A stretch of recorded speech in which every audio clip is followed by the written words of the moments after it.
স্টেশনে regular checking daily চলছে, আজকেও চলছে। আমাদের অফিসার এবং স্টাফ টিএসআরও আছে। তো আজকে যেটা আগরতলা শিলচর এক্সপ্রেস ট্রেন যখন ব্যাক করতে আসলে আমাদের এখানে শিডিউল টাইম সন্ধ্যা 7টা, কিন্তু আজকে 7:28 এসে পৌঁছেছে এখানে। তো এরপরে আমরা চেকিং করার পরে সন্দেহজনক লোক কয়েকজনকে আমরা চেকিং করেছি, করার মধ্যে একজনকে পেয়েছি। তারপরে ওনার ব্যাগের মধ্যে 2টি পিস্তল পাওয়া গেছে।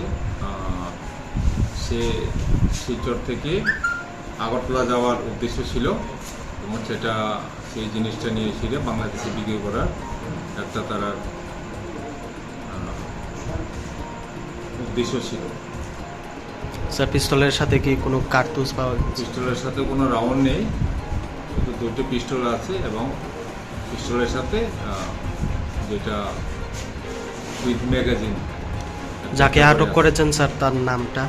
তার নাম বিশিক চাকমা। বিশিক চাকমা, বাড়ি হইল মুখছড়ি, করবক, গোমতী, ত্রিপুরা।